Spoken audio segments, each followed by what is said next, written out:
Hello cave dwellers, and welcome to the cave for what's quickly becoming my favourite episode, your donations to the cave. And boy have we got a selection to show you today. You've been more than generous this month. The items you've sent in this month really are very varied, way beyond the regular computer systems that you send in, and I'm really appreciative of that. So I will tell you what I do, and just as importantly what I don't know about each thing that you've sent in, the condition that they're in from what little checks that I've done on them, and the feasibility of them for future episodes. So let's take a closer look at each item and see what we've got here.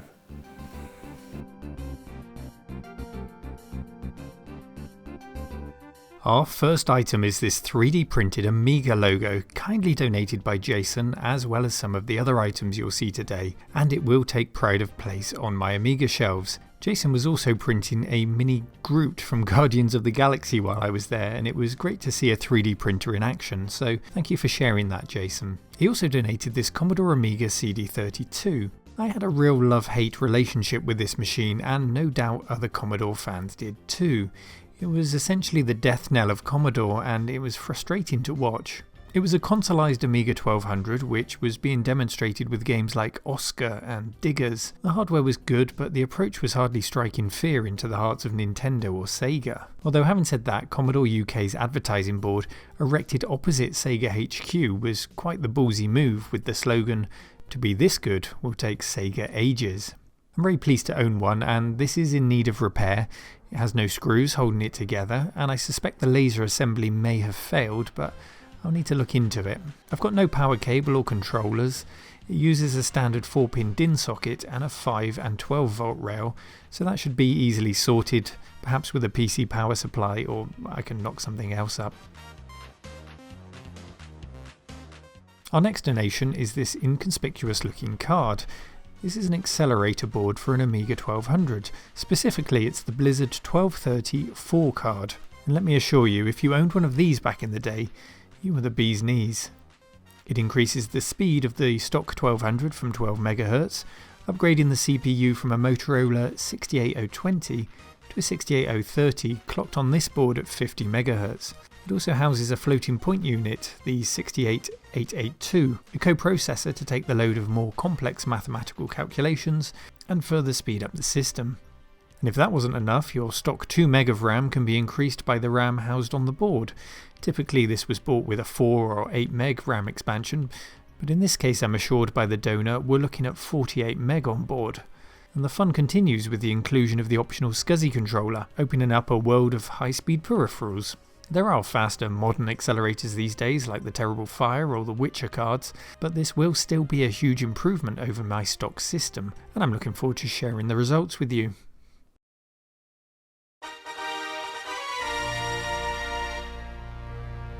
Laserdisc player. Why would I have accepted this into the cave, you may ask? Well, why wouldn't I?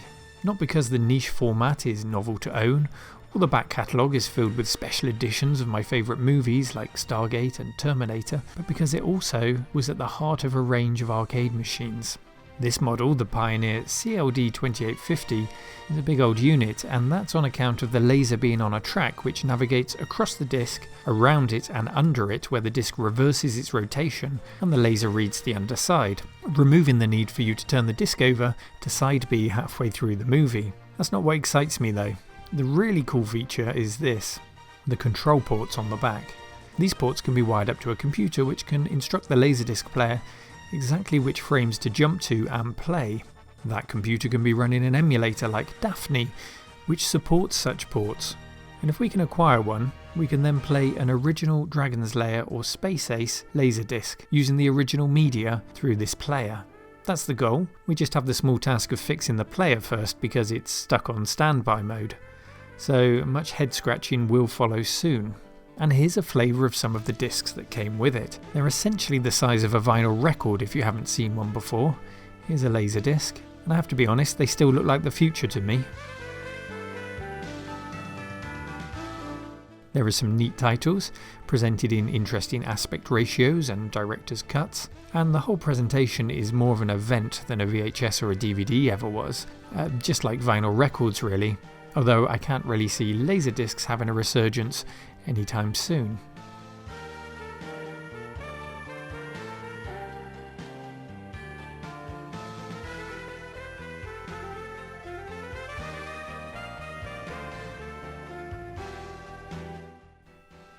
Sleepless in Seattle. I know Modern Vintage Gamer was looking for this one, so I'll post that off to him.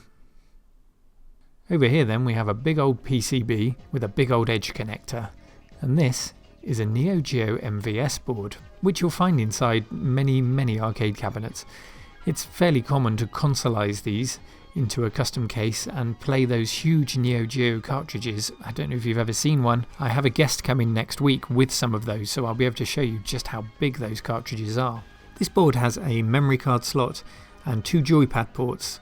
Anything else like power in or video out are sent down the edge connector, so some modification is required to use it, or an adapter like the Supergun.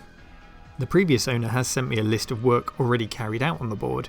It's not currently functioning, so again it's another head scratcher, but it's a very well documented board, so perhaps we can get this one working using the many resources that are out there. Our next donation is not computery or indeed electronic at all. It's these 2 pieces of cloth, one green and one blue, and of course they're used for what's traditionally called green screening, perfect for overlaying gameplay footage for example while I'm talking about it. But then everybody does that, so here's some Nicolas Cage.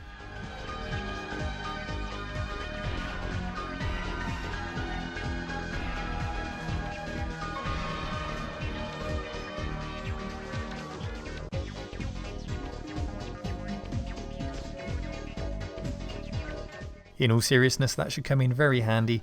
I'll try and find an interesting way of using it without overusing it. Let's get back to the electronics. Our next item is an original Xbox. Let's take it from trash to treasure.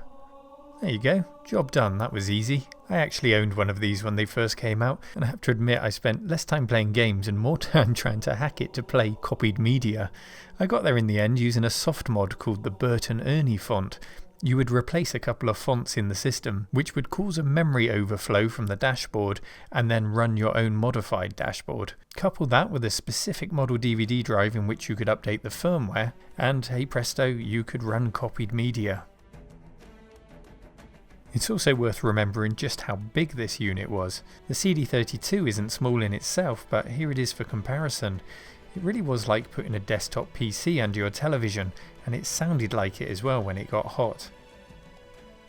The Xbox, however, does deserve its place in history. Microsoft really had to muscle its way into that market, which was quickly becoming dominated by Sony. So there's lots to talk about around this system and indeed about the way the system is constructed. Anyway, moving on. And finally, an Amiga 1200. A very yellow and dirty Amiga 1200. And it looks like its feet have melted. I'm not quite sure what's happened to it there. I haven't opened the machine up yet, but I can see it's been serviced by Analogic from Kingston upon Thames at some point. And if we look at its rear ports, we can see an additional port. This is the SCSI connector, which plugs into that accelerator board we saw earlier, so it must have been fitted in this Amiga originally. And if you've got any suggestions for fun SCSI devices for the Amiga 1200, let me know and I'll see what I can find. One last item then, we reviewed a Monster joystick a while back, and very nice it was too. Well, they've sent me their new option, which is a wood finished model. If you're a fan of wood grain, then this could be the joystick for you. It's entirely aesthetic. The remainder of the kit is the same as the unit that we reviewed, and that wood's untreated, so I mean you could even stain it if you wanted a rich mahogany finish.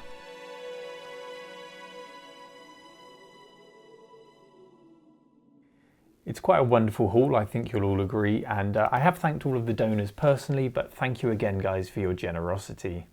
On the channel this week we hit 25,000 subscribers, which is incredible. It's great to see so many people enjoying the content, and especially great to see your interaction with the videos and the channel in the comments section.